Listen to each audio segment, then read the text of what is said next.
There is a spiritual law, unchanging and absolute, that governs every area of life. Just as the tide answers to the moon, so does money answer to the mind that knows its authority. Money is not a master to be feared, nor a tyrant to be chased endlessly. It is a servant, obedient and faithful, when one speaks the word of truth. Too long have people imagined money as something separate from themselves, something elusive, difficult, or unworthy. Yet money, like all good things, is simply a form of energy, and energy always follows direction. When the mind is clouded with doubt, fear, or resentment, the current of supply is blocked, and money appears to slip away. But when one speaks with certainty, with clarity, and with faith, then channels open wide and abundance rushes in.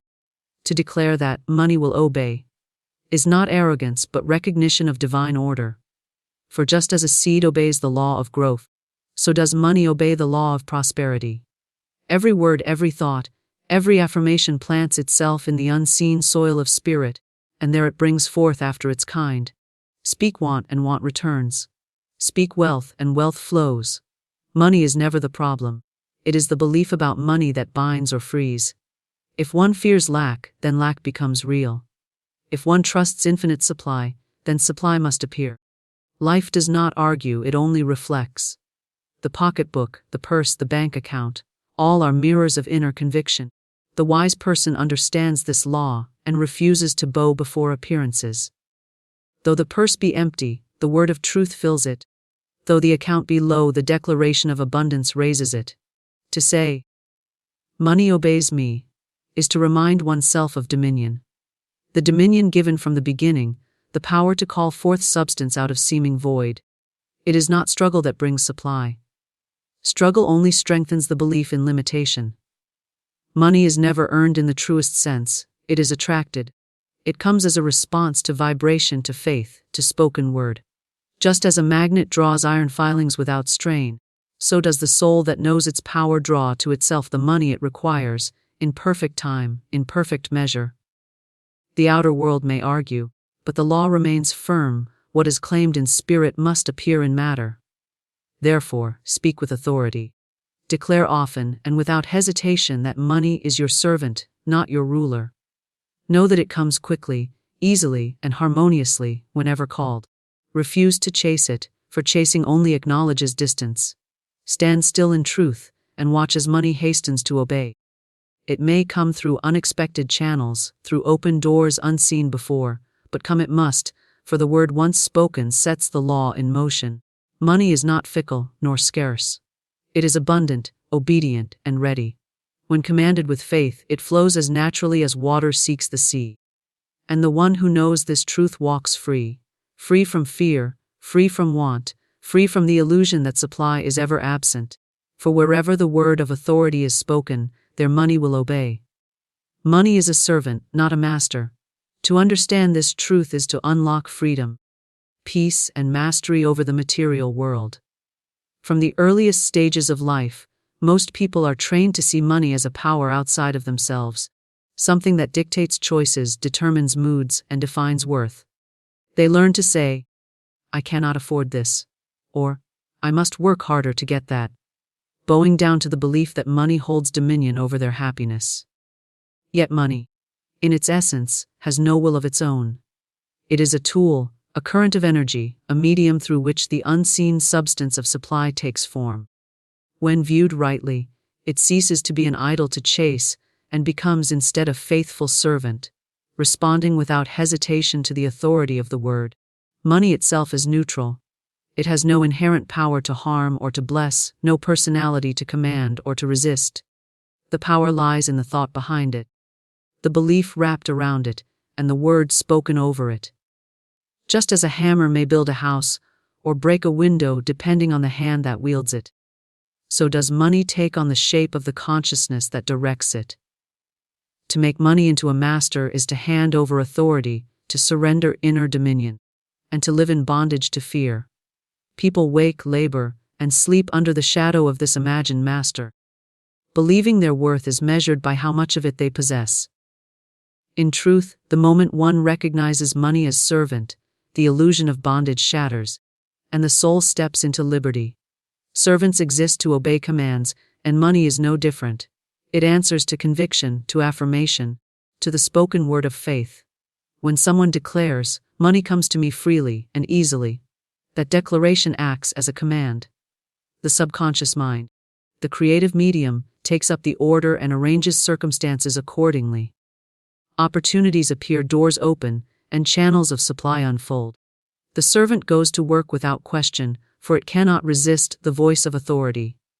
But when the declaration is reversed, when one says, "I never have enough," or "money is so hard to come by," that too is a command, and money obeys just as faithfully. It withdraws, hides, or delays not out of cruelty, but because it is following instruction. In this way, every person, knowingly or unknowingly, is continually issuing orders to their servant, shaping their experience of supply. To treat money as master is to fear it, to chase it, to shrink when it appears absent, and to boast when it seems abundant.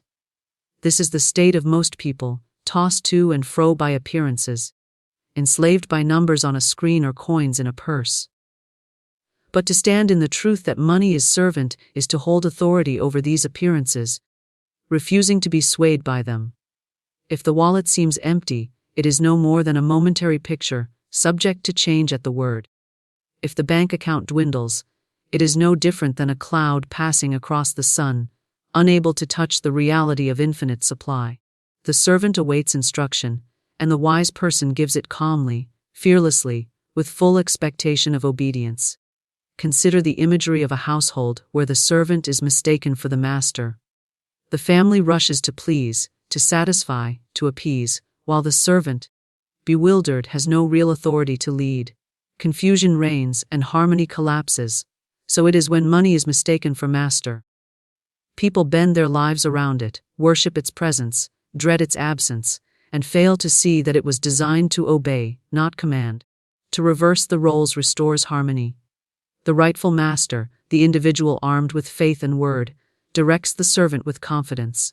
The servant, having no will of its own, fulfills the task given and stands ready for the next command.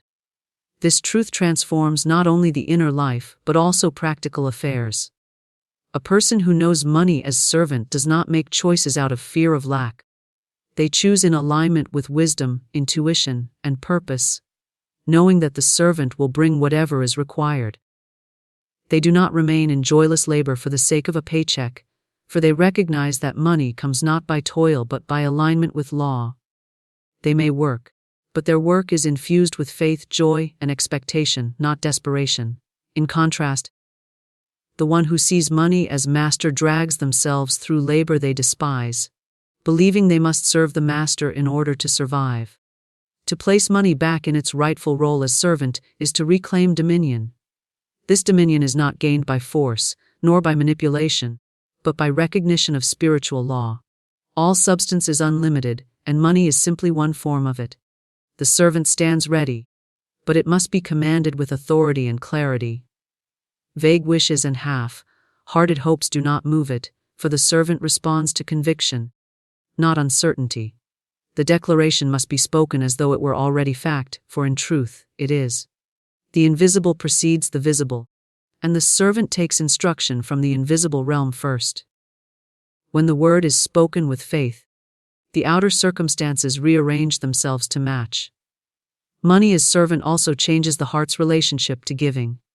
When one fears money as master, giving feels like loss, a depletion that cannot be replaced. But when money is known as servant, giving becomes joy, for the servant multiplies whatever is sent forth. The command may be, "Return to me tenfold," and the servant obeys without hesitation. The one who gives with this knowledge never fears lack, for they know the servant will always return richer, fuller, and swifter than before. There is no bondage in this truth, only freedom. To wake each day and know that money stands ready to serve is to live unafraid, unburdened, and unchained. It does not mean irresponsibility, nor reckless disregard for order, but rather a higher order of responsibility.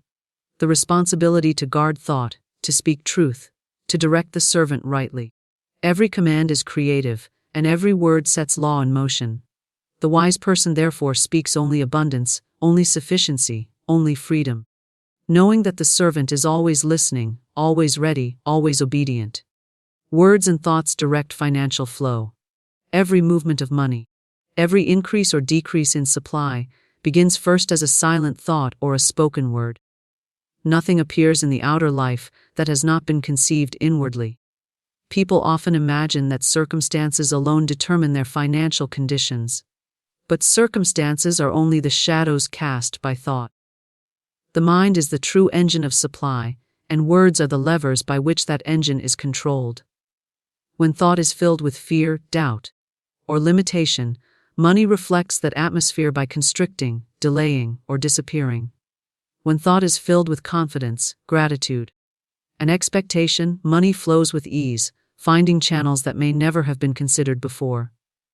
Every word spoken carries vibration, and vibration summons its likeness.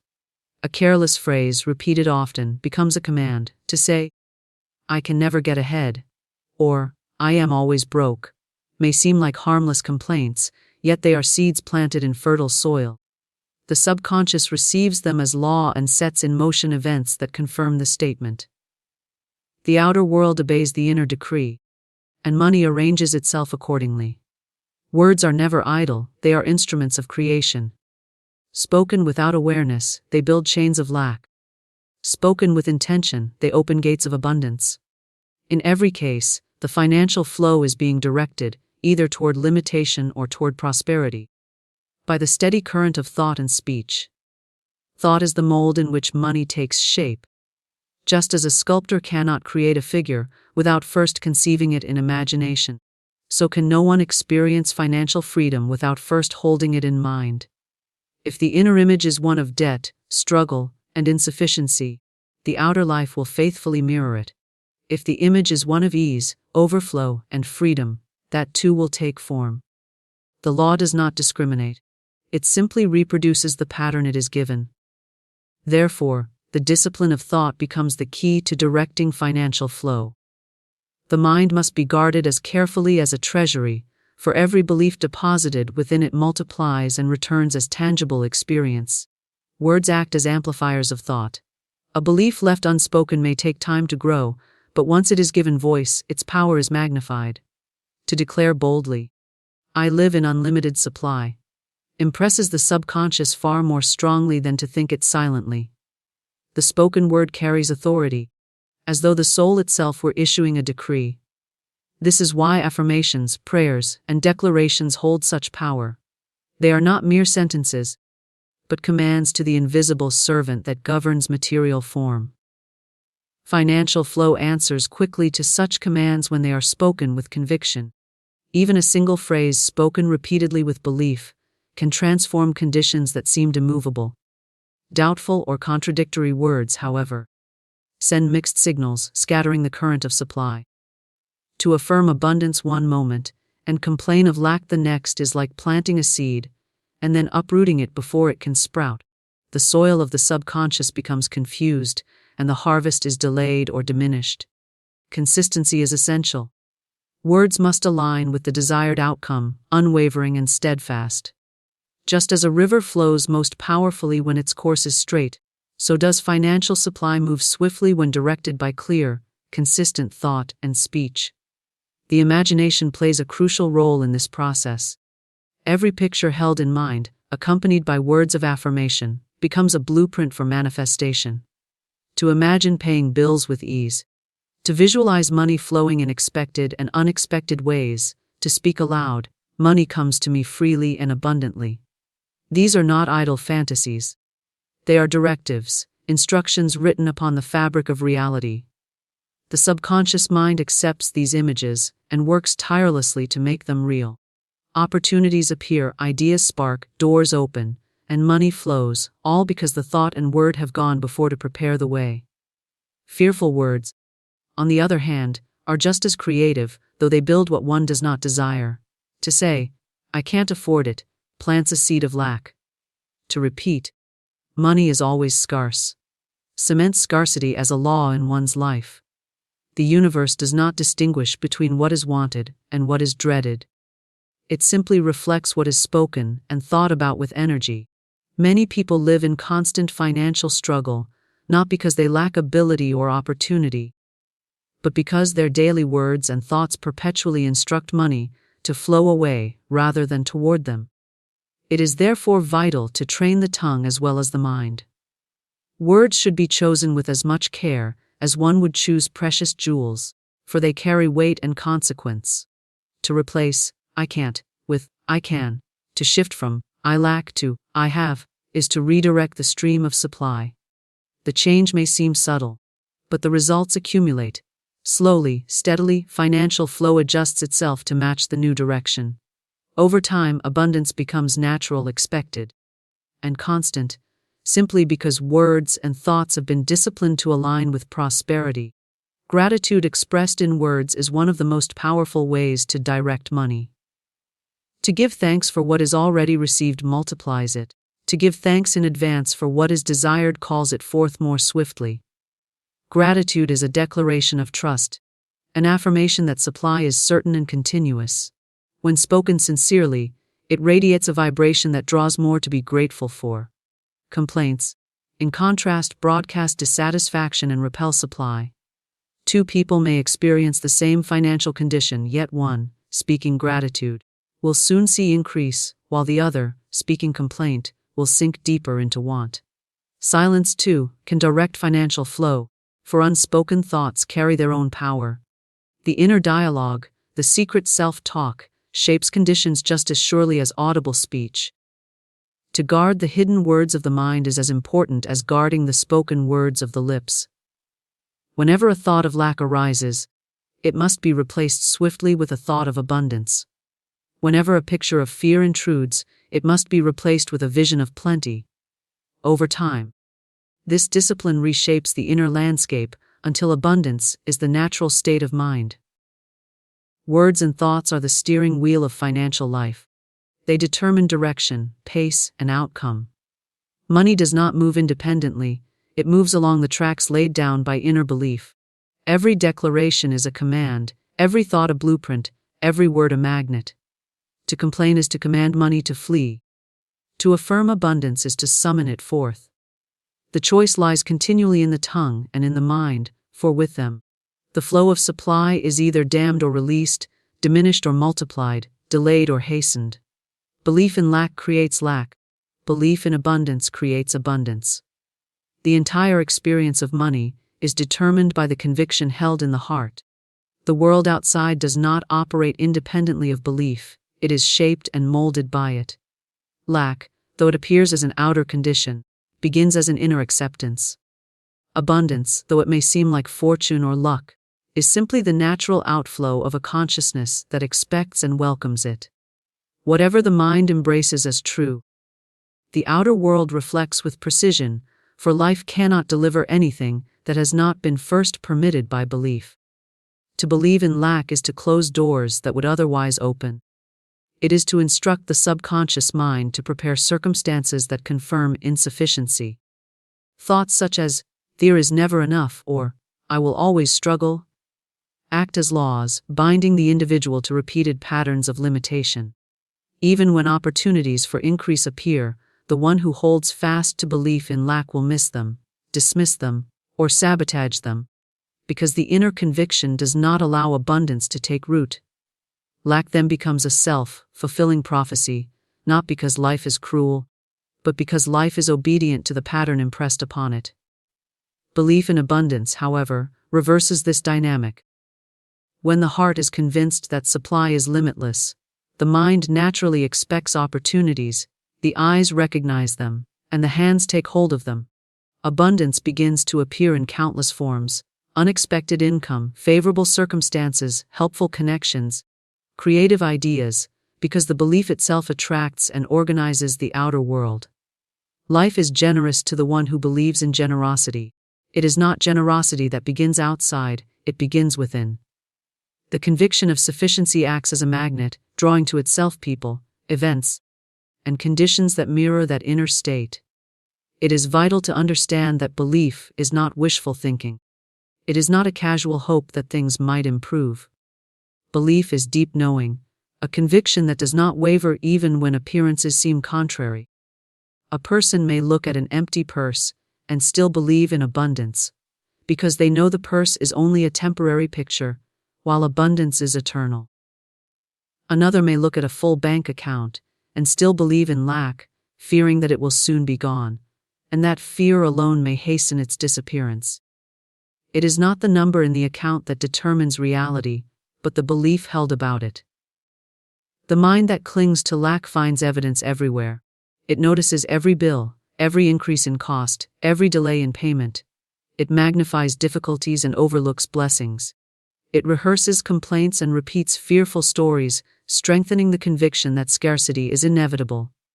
Soon, life bends to match this view, and the outer world seems to prove that the belief was right. Yet the belief itself was the cause, not the effect. The mind that embraces abundance sees differently. It notices the smallest gifts, the unexpected kindnesses, the ease with which supply appears. It gives thanks for every coin, every opportunity, every channel of flow. In doing so, it multiplies these experiences, for attention is a form of belief, and what is given attention expands. Belief also governs the way a person responds to challenges. The one who believes in lack sees obstacles as confirmation that life is against them, and they shrink back in discouragement. The one who believes in abundance sees obstacles as temporary appearances, dissolving as quickly as they arose, and they remain steady. Their faith allows them to hold the inner picture of sufficiency, even when outer circumstances look bleak. This steadiness is powerful, for it prevents panic, and panic is often the very thing that drives money away. Calm expectation, born of belief in abundance, keeps the channel open, and soon the outer condition shifts to align with the inner conviction. Belief in lack often disguises itself as realism. Many will say, "I am just being practical," while repeating words of scarcity. Yet practicality rooted in fear is simply another form of belief in lack. True practicality aligns with truth, and truth is abundance. The universe is not limited, supply is infinite, channels are countless. To deny this is not realism, but blindness to the greater law. Belief in abundance, far from being naive, is the most practical stance, for it aligns with reality as it truly is, not as fear imagines it to be. Children demonstrate this law naturally. They believe without question that their needs will be met, that food will appear, that clothing will be provided, that life will supply what is required. Their innocence opens the door to abundance, and so it flows. Only later, when taught fear and limitation, do they begin to experience lack. To return to a childlike belief in supply is to unlock the same flow once again, trusting that abundance is natural and certain. The more this trust is cultivated, the more visible and tangible abundance becomes. Belief does not merely influence money, it shapes the entire experience of life. Relationships, health, opportunities, all respond to the core convictions of the mind. Yet money is often the clearest mirror, because it so directly reflects inner belief. A life of constant struggle around money points to a deep, seated conviction of insufficiency. A life of ease and overflow points to a conviction of abundance. To change the belief is to change the mirror, and when the mirror changes, the picture reflected in it transforms. The process of shifting belief begins with awareness.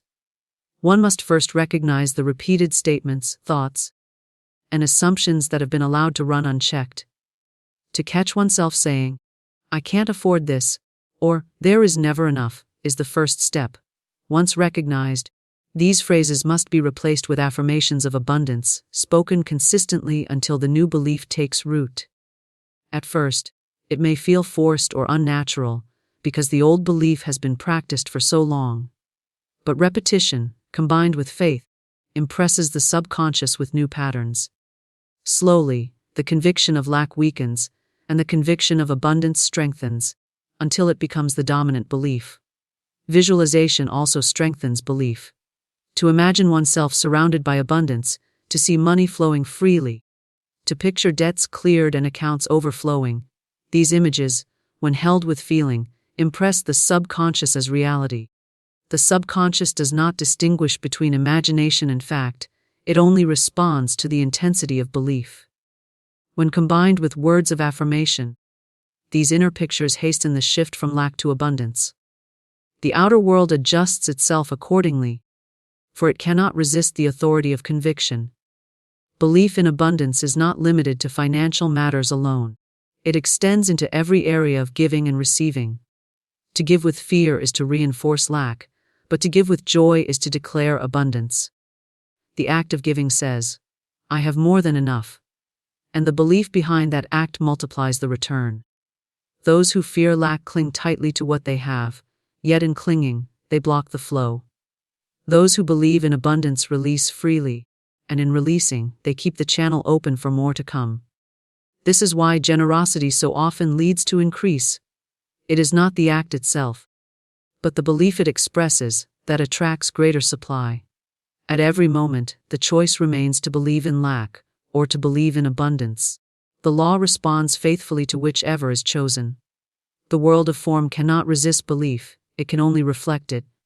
The mind is the architect, and belief is the blueprint from which life is constructed. Lack is built when lack is believed, abundance is built when abundance is believed. The evidence may seem to justify the belief, but in truth, the belief came first, and the evidence only followed. To reverse the evidence, one must first reverse the belief. Money is attracted, not struggled for. The common idea that one must labor endlessly, chase opportunities, or battle circumstances to obtain money is rooted in a misunderstanding of law. True financial increase does not come by force but by alignment. Money is a form of energy, and energy is drawn naturally to its source, just as a magnet draws iron filings or a flower draws bees.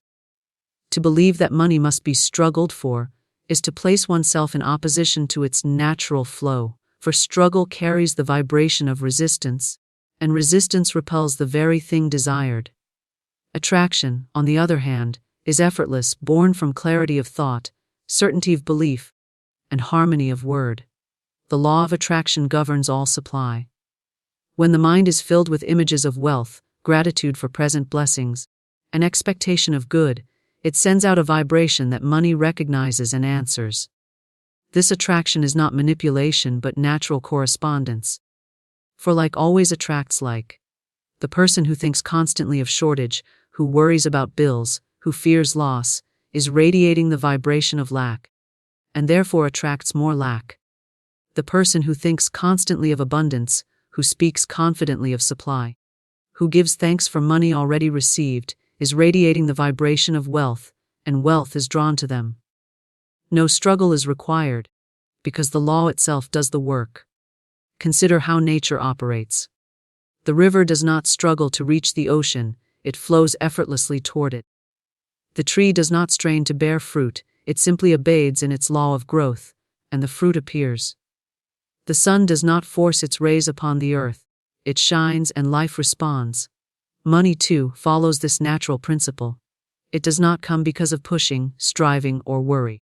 It comes because the inner atmosphere is one of ease, trust, and expectancy. The more one struggles, the more one affirms separation, as if money were a distant master to be conquered. The more one relaxes into truth, the more one attracts. For attraction is the nature of abundance itself. Struggle is born of fear. The one who believes money is scarce believes also that they must fight to secure it, lest someone else take what little exists. This belief creates tension, and tension creates obstruction. Struggle narrows vision, so that opportunities are overlooked, inspiration is silenced, and creative ideas are stifled. Even when money does come through struggle, it often slips away quickly, for the vibration of fear has already dictated instability. Attraction, however, is born of faith. The one who believes supply is infinite knows that money must appear in perfect time and measure, and this knowing allows them to remain calm, receptive, and creative. Their vision is clear, their intuition sharp, and they recognize opportunities with ease. Money flows towards such a one because nothing in them resists its coming. Attraction is not passive idleness. It is not sitting in inactivity while hoping for miracles. It is active alignment with the law of abundance. This alignment expresses itself through positive thought, confident word, joyful expectation, and inspired action. Actions taken from fear and desperation are struggle, but actions taken from trust and inspiration are attraction. The same task performed with a different inner state produces entirely different results. The person who works while believing they are endlessly striving for survival attracts little, for their belief clouds the work. The person who works while believing money flows easily to them attracts much, for their belief illuminates the work. It is not the effort itself that determines the outcome, but the consciousness behind it. To attract money is to become harmonious with it. Harmony is established by removing thoughts of separation. When one says, money is hard to get, they create distance. When one says, money flows freely to me, they dissolve distance. Money is not a foreign force. It is part of the same universal substance that forms every good thing. The mind that feels at home with wealth, that treats it as natural and welcome, is the mind that draws it in abundance. The mind that treats it as elusive, difficult, or hostile is the mind that repels it unconsciously. Attraction begins with inner comfort, with the ease of knowing that money belongs in one's life, as naturally as air, water, and sunlight. Examples of this law appear constantly. There are those who work tirelessly, exhausting themselves with labor, yet remain in constant shortage. There are others who seem to work with joy and ease, doing less but receiving more. The difference is not in effort but in vibration. The first believes in struggle and thus attracts struggle. The second believes in flow and thus attracts flow. Money answers not to the hours of labor, but to the consciousness directing those hours. This is why two people in the same field, with the same skills, may experience entirely different levels of prosperity. The cause is not external but internal. Attraction also works through joy. Joy is magnetic, for it radiates abundance in its purest form. When one delights in their work, their giving, their creations, they radiate a frequency that money cannot resist. Struggle dampens joy and therefore weakens attraction. The soul that refuses to sacrifice joy for money will find that money comes to support joy instead. This reversal is essential. Instead of saying, I must suffer to gain, the truth is, as I rejoice, I attract. Money follows joy because joy is evidence of alignment with abundance. Generosity strengthens attraction as well. To give freely is to declare inwardly, I live in endless supply. This belief draws more to replenish and expand what has been given. Those who cling tightly, fearing loss, affirm scarcity and thus repel increase. Yet those who release with faith affirm abundance and attract it all the more. The universe responds to the belief behind the act, not the amount given. Even the smallest offering, when given with an abundant spirit, multiplies its return, while even large sums given with fear may yield nothing. Attraction honors the vibration of sufficiency, and generosity is its natural expression. Imagination serves as a powerful tool in the work of attraction. By picturing oneself already surrounded by wealth, already enjoying financial freedom, the mind sends forth a signal that money answers. The subconscious accepts the image as reality and begins to create conditions to match it. This is why visualization, when done with feeling, produces such remarkable results. The more vivid the inner picture, the stronger the vibration of attraction, and the faster the outer world aligns with it. To imagine is to magnetize, and to magnetize is to draw supply without struggle. Struggle drains energy, but attraction multiplies it. The one who struggles ends the day exhausted, feeling no closer to abundance. The one who attracts ends the day uplifted, energized by the certainty that supply is flowing. This difference in energy itself widens the gap between them, for fatigue breeds discouragement, while joy breeds expectation. In every sense, attraction builds momentum, while struggle depletes it. The choice, therefore, is not about how hard one works but about how one thinks, feels, and believes while working.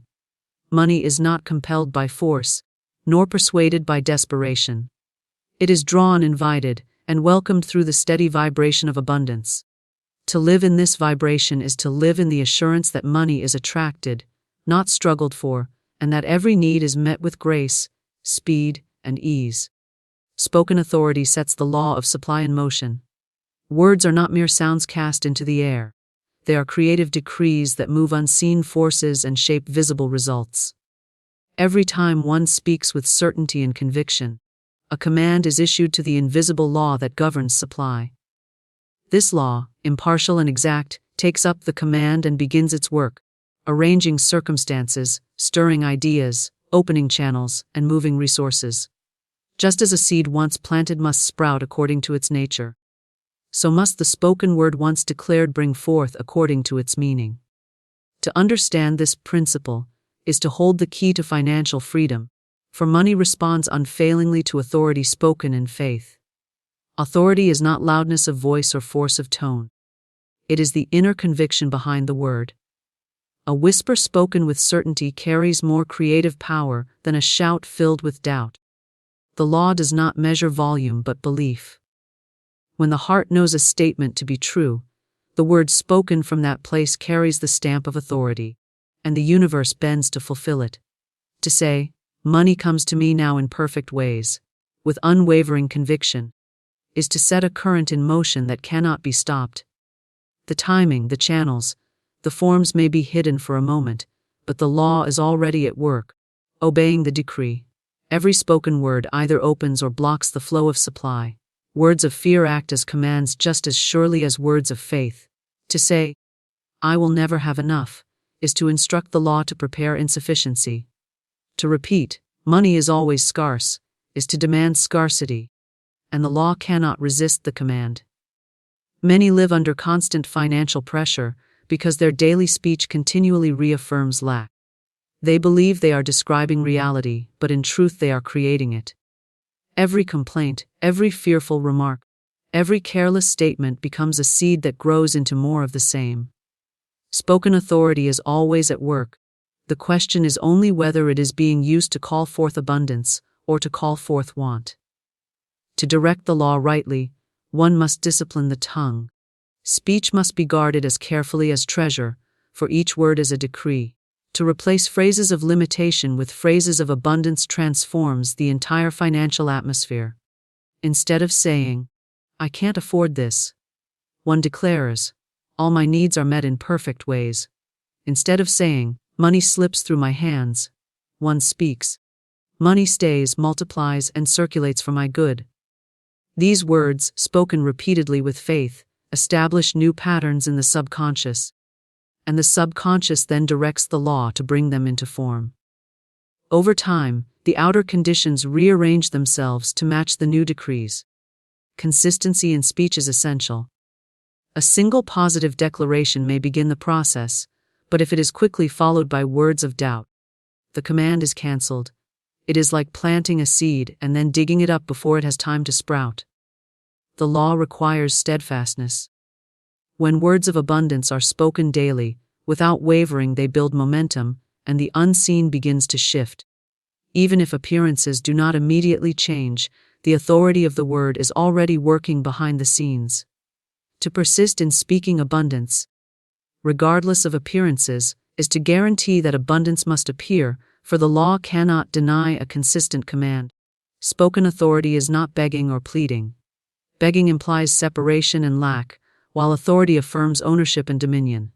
To say, "I hope money will come," is weak and uncertain, and the law reflects that weakness with delay or denial. To say, "Money comes to me now," spoken as fact, is strong and commanding, and the law responds accordingly. The difference lies not in the arrangement of words, but in the consciousness behind them. Authority rests in knowing that one has the right to command supply, that abundance is not a privilege for the few, but a law available to all. Visualization becomes more powerful when combined with spoken word. To picture money flowing while also affirming it aloud creates a double impression on the subconscious. The image provides form, and the word provides power. Together, they engrave a command so deeply that the law must act. This is why rituals of affirmation, spoken daily with feeling, are so effective. They train the mind to accept abundance as fact and instruct the law to deliver it. Over time, the words become second nature, spoken with ease and certainty, and their creative power multiplies. Gratitude expressed aloud is another form of spoken authority. To say, I give thanks for the money I have, and for the money that is on its way, is to command increase through the vibration of appreciation. Gratitude is a declaration that abundance is already present, and the law responds by multiplying that abundance. Complaints, in contrast, are also declarations, but they command decrease. The choice of words therefore determines the direction of financial flow. Gratitude for increase, complaint for decline. The authority lies not only in asking, but in giving thanks as though the request were already fulfilled. Authority must also be specific. Vague words produce vague results. To say, I want more money, without clarity may result in receiving a few coins and nothing more, for the law has technically fulfilled the request. To say, I am now receiving large sums of money in perfect ways for my good, is clear, direct, and specific enough to guide the law. The universe operates with precision, and precision in words calls forth precise results. The clearer the decree, the swifter the manifestation, for the law does not need to guess at the command. The spoken word also carries power beyond the individual.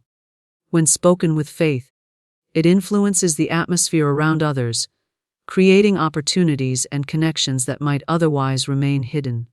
A person who constantly affirms abundance not only attracts money, but also radiates confidence that others respond to, opening doors and creating channels.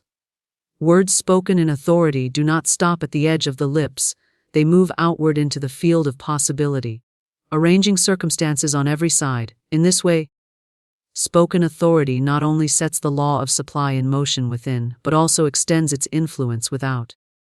Authority in speech is strengthened by repetition. Just as a muscle grows through repeated exercise, the power of spoken word grows through practice. Each declaration of abundance builds upon the last, until the subconscious accepts it fully and acts upon it automatically. At that point, even casual words carry great power, for they are spoken from a consciousness steeped in abundance. This is why the discipline of daily affirmation is so transformative. Over time, it reshapes the entire inner climate, and the outer climate must follow. The law of supply does not resist authority, it awaits it. It does not argue, delay, or judge, it simply obeys the words spoken with conviction. Whether that word is one of lack or abundance, fear or faith, complaint or gratitude, the law responds the same way. Spoken authority is the key that turns the invisible engine of supply, setting in motion forces that cannot be stopped until the command is fulfilled. To understand this, and to use it wisely, is to step into mastery over money, for money itself is bound to obey the word that directs it.